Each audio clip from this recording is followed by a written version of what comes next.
Semangat pagi sahabat. Pertama saya mau ucapkan terima kasih buat sahabat yang sudah setia menyimak video saya dari modul 1 sampai modul 11 yang barusan saya upload kemarin. Buat yang belum lihat, saya rekomendasikan kalian untuk melihat, terutama Bapak Ibu guru sahabat yang mengikuti diklat pembatik pada level 1 sampai level 3. Terima kasih untuk dukungan dan testimoni selama menyimak video saya. Seperti berikut testimoni dari sahabat-sahabat yang selalu mendukung video saya dari modul pertama sampai modul 11.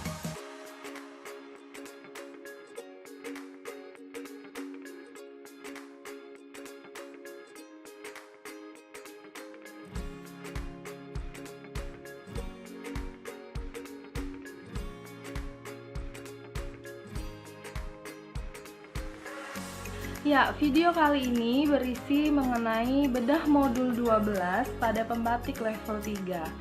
Semoga sahabat yang sudah menyimak dari modul 9 sampai modul 13 bisa lulus pada level 3 dan termasuk ke dalam 30 besar yang nilainya tertinggi sehingga mengikuti pembatik level 4 di tingkat provinsi. Berikut modul 12 pembatik level 3. Semoga lulus, selamat menyaksikan.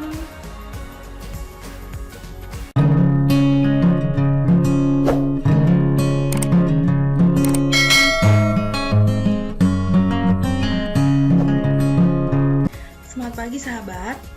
Ini adalah modul 12 pada pembatik level 3 yang berjudul Inovasi Pembelajaran yang mengintegrasikan TIK. Nah, saya lihat pada modul 12 ini tidak ada latihan soal, jadi kali ini yang akan saya berikan bukan trik untuk menjawab soal dengan cepat dengan cara meng-highlight seperti biasanya, tapi yang akan saya bagikan adalah materi-materi penting yang akan keluar dan kemungkinan besar keluar pada saat ujian akhir pada pembatik level 3. Perlu saya garis bawahi, penting bagi sahabat untuk memperhatikan materi yang saya highlight dan juga apa penjelasan yang saya sampaikan. Biasanya kita sebagai guru, jika poin penting dari materi yang mau kita sampaikan di pembelajaran di kelas, biasanya kita sering ulangi, kemudian kita sering tekankan ke siswa bahwa materi ini penting. Nah, begitu juga pada hari ini saya akan bagikan materi-materi mana saja yang kemungkinan besar akan keluar pada saat ujian akhir pembatik level 3. Kita langsung ke modulnya. Modulnya berjudul Inovasi Pembelajaran yang mengintegrasikan TIK. Kita lihat ke daftar isi. Ya, daftar isinya pada kegiatan 1 mengenai pentingnya inovasi pembelajaran dan TIK. Kemudian pada KB 2, inovasi pembelajaran yang mengintegrasikan TIK. Hanya 2 KB pada modul ini. Sekarang kita lihat ke pendahuluan. Nah, sahabat sengaja saya highlight terlebih dahulu sebelum saya membuat video ini. Karena apa? Karena saya pilih materi yang menurut saya pasti keluar pada ujian akhir pembatik level 3. Dan tentunya materi ini saya pilih materi yang penting-penting dan inti-inti. Ya, untuk bagian pendahuluan, yang pertama kata pengantar. Nah, di sini saya highlight itu bagian pengertian inovasi secara umum. Jadi, inovasi dapat diartikan sebagai pembaruan atau sesuatu hal yang baru atau dianggap baru oleh seseorang atau sekelompok orang. Nah, keywordnya di sini sahabat, inovasi itu artinya pembaruan. Jadi, sesuatu yang baru itu apa saja? Ide, gagasan, cara, metode, barang, alat, teknologi, atau apapun yang mendatangkan nilai tambah. Ya, jadi inovasi itu pembaruannya ini. Kemudian inovasi itu mendatangkan nilai tambah atau keuntungan. Selanjutnya, inovasi seringkali bersifat subjektif.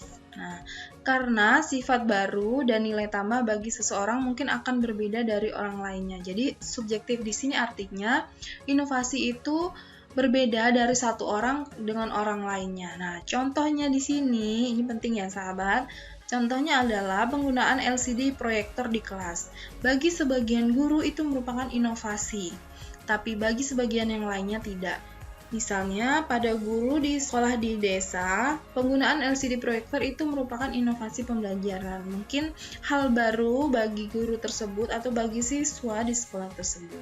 Tapi, bagi guru yang sekolahnya ada di kota, hal itu bukan merupakan inovasi karena penggunaan LCD proyektor itu sudah hal biasa digunakan sebagai alat untuk melengkapi kegiatan belajar mengajar di kelas. Saya tandai ini sebagai hal yang penting karena apa? Penggunaan LCD proyektor bersifat subjektif, berbeda satu guru dengan guru yang lain, maka contoh ini penggunaan LCD proyektor itu tidak dapat dikatakan sebagai inovasi pembelajaran. Ini yang mau saya garis bawahi sebagai hal yang penting yang mau saya sampaikan dari contoh penggunaan LCD proyektor, sehingga inovasi seringkali bersifat subjektif.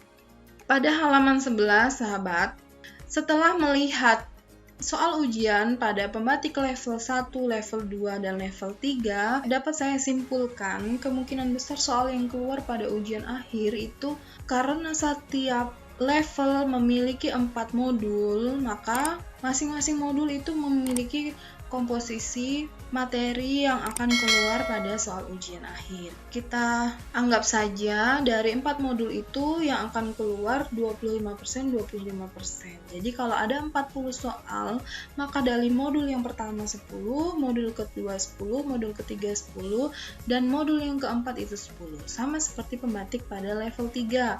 Karena ada modul 9, 10, 11, 12, jadi yang akan keluar soal pada ujian nanti adalah 10 soal dari modul 12. Bagaimana cara mudah melihat soal apa saja yang akan keluar? Caranya, kita lihat tujuan pembelajarannya. Di sini pada halaman 11, silabus pembelajaran pada modul 12. Kita lihat tujuannya. Yang pertama menjelaskan pentingnya TIK dalam inovasi pembelajaran. Nah, maka di sini kemungkinan besar yang akan keluar pada soal ujian itu adalah pengertian inovasi secara umum, kemudian sifatnya, dan sebagainya. Untuk nomor 2, menjelaskan ragam pilihan inovasi dalam pembelajaran sesuai dengan kebutuhan. Nah, di sini saya highlight itu ragam pilihan inovasi dan sesuai dengan kebutuhan. Jadi, kebutuhan apa yang dimaksud di sini? Yaitu kebutuhan memecahkan masalah yang terjadi selama proses pembelajaran. Jadi, sahabat, inovasi dalam pembelajaran itu muncul ketika ada kebutuhan. Kebutuhannya yaitu memecahkan masalah selama proses pembelajaran. Lanjut ke nomor 3, menjelaskan langkah-langkah inovasi pembelajaran. Nah, di sini soal yang saya prediksi keluar adalah langkah-langkah inovasi pembelajaran itu apa saja. Ya, tujuan nomor 4 mendemonstrasikan ini tentunya praktek. Praktek ini kemungkinan besar masuk ke tugas pembatik level 3, jadi kalaupun ada keluar itu mengenai video pembelajaran atau penggunaan aplikasi Articulate Storyline. Tapi ini sudah dijelaskan pada modul 11, jadi kemungkinan besar di modul 12 itu yang keluar itu hanya TIK dalam inovasi pembelajaran, kemudian ragam pilihan inovasi yang sesuai dengan kebutuhan, dan langkah-langkah inovasi pembelajaran. Kita ke halaman selanjutnya. Kegiatan belajar 1, pentingnya inovasi pembelajaran dan TIK. Kita lihat halaman 13, saya highlight di sini adalah pengertian inovasi sebagai penemuan hal-hal baru yang berbeda dari yang sudah ada dan atau sudah dikenal sebelumnya meliputi gagasan, metode, atau alat. Jadi hal yang baru itu adalah gagasan, metode, atau alat atau ide juga termasuk di dalamnya. Sehingga inovasi pembelajaran merupakan pembaruan atau menemukan hal-hal baru ya. Lagi-lagi di highlight di sini inovasi itu hal-hal yang baru, menemukan hal yang baru. Jadi seandainya keluar pada soal ujian pembatik level 3, yang perlu sahabat tegaskan inovasi pembelajaran itu hal baru. Nah, di sini bagian B pentingnya TIK dalam inovasi pembelajaran. Kemudian ada skema pendayagunaan TIK di sekolah. Kurang lebih skemanya seperti ini ya. Penggunaan TIK di sekolah itu tidak hanya hardware dan software, tapi juga konten, SDM di sini mungkin guru atau pegawai, pengelola admin dan pengelola TIK di sekolah, serta kebijakan yang dikeluarkan oleh sekolah. Kemudian, Dari pengintegrasian TIK di sekolah ini, dampaknya apa? Saya mau sorot yang bagian kiri. Jadi bagian kiri ini, ketika TIK diterapkan di sekolah, akan terjadi inovasi dalam pembelajaran, yaitu terlaksananya e-learning, sehingga dari inovasi pembelajaran ini, kualitas pembelajaran akan meningkat. Yang dimaksud dengan inovasi dalam pembelajaran di sini adalah guru mengembangkan berbagai inovasi pembelajaran berbasis TIK, sehingga tercipta inovasi yaitu e-learning yang menyebabkan kualitas pembelajaran meningkat. Untuk bagian sebelah kanan tidak akan saya jelaskan karena kemungkinan besar seandainya keluar itu adalah yang sebelah kiri karena ada hubungannya dengan kita sebagai guru. Penjelasannya berikut.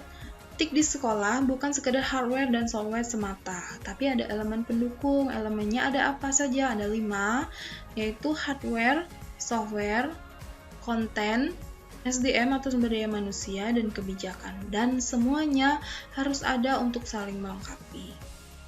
Ya, halaman 15. Dapat dipahami bahwa kehadiran TIK di sekolah memiliki manfaat utama, yaitu inovasi. Jadi, dengan adanya TIK di sekolah, maka guru di sekolah dapat melakukan inovasi pembelajaran. Lanjut ke nomor 2, nilai pentingnya inovasi dalam pembelajaran. Inovasi harus menghasilkan nilai tambah. Nilai tambah di sini apa? Yaitu meningkatkan kualitas pembelajaran. Selanjutnya halaman 16. Sahabat jangan takut salah untuk melakukan inovasi. Seperti dikatakan oleh Menteri Pendidikan Indonesia, yaitu Merdeka Belajar, yang terkenal dengan slogannya. Slogan Merdeka Belajar yaitu meningkatkan kualitas pembelajaran, yang artinya Anda atau sahabat atau tenaga pendidik bebas melakukan inovasi tanpa dihantui ketakutan. Ya, ini adalah pengertian dari Merdeka Belajar. Selanjutnya nomor 3, proses inovasi TIK dalam pembelajaran. Bagian C, ragam pilihan inovasi dalam pembelajaran. Untuk ragam pilihan inovasi dalam pembelajaran itu dikelompokkan berdasarkan ketersediaan fasilitas atau infrastruktur TIK di sekolah. Jadi, pengelompokannya apa saja? Yang pertama, inovasi pada sekolah yang tidak memiliki sambungan internet, dilakukan secara offline. Yang kedua, pada sekolah yang memiliki sambungan internet terbatas, dilakukan secara blended learning, yaitu face-to-face dan online. Kemudian flipped classroom. Kemudian inovasi pada sekolah yang memiliki sambungan internet melimpah. Karena sambungan internet melimpah, maka memungkinkan sekolah untuk melakukan kegiatan belajar secara online atau e-learning. Halaman 23, rangkuman. Ragam pilihan inovasi pembelajaran, ini rangkuman dari yang sudah saya bacakan tadi.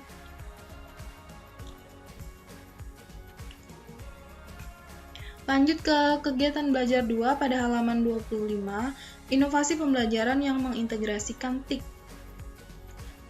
Tujuannya menjelaskan langkah-langkah inovasi pembelajaran. Jadi kemungkinan materi ini akan keluar pada soal ujian akhir pembatik level 3. Ya, di sini sudah saya kasih catatan. Bagaimanakah inovasi pembelajaran dapat terjadi? Inovasi pembelajaran dapat terjadi apabila ada kemauan guru untuk menemukan, menggali, dan seterusnya. Sehingga muncul berbagai inovasi yang baru. Inovasi yang baru ini untuk menjawab tantangan pendidikan pada era sekarang, yaitu pembelajaran abad 21 yang mengharuskan siswa memiliki keterampilan abad 21, yaitu keterampilan melek teknologi informasi dan komunikasi, keterampilan berpikir kritis dan sistemik, keterampilan memecahkan masalah, berkomunikasi efektif, dan berkolaborasi. Lanjut halaman 26, langkah-langkah inovasi pembelajaran. Yang pertama, identifikasi masalah dan analisis kebutuhan. Dari identifikasi masalah dan analisis kebutuhan ini, kita dapat melihat apakah pembelajaran yang telah kita lakukan itu sesuai dengan kebutuhan peserta didik atau belum dan dapatkah menjawab permasalahan yang ada. Kemudian nomor 2, penyusunan rancangan inovasi. Yang ketiga, pengembangan rancangan inovasi. Yang keempat, pelaksanaan uji coba. Kelima, pengendalian dan perbaikan. Kemudian implementasi, dan yang terakhir evaluasi. Ada di rangkuman, berarti materi ini penting sahabat. Nah, kemudian ini adalah langkah-langkah dalam melakukan inovasi pembelajaran. Ya, selesai sudah. Bedah modul 12, inovasi pembelajaran yang mengintegrasikan TIK. Silakan sahabat ulangi lagi video ini jika belum jelas. Kemudian jika ada yang mau ditanyakan, silakan tulis pada kolom komentar di bawah. Jangan lupa like, komen, dan subscribe bagi yang belum subscribe, serta bagikan agar video ini bermanfaat bagi orang lain. Terima kasih, semoga sukses mengikuti ujian akhir pembatik level 3. Sampai ketemu pada video selanjutnya.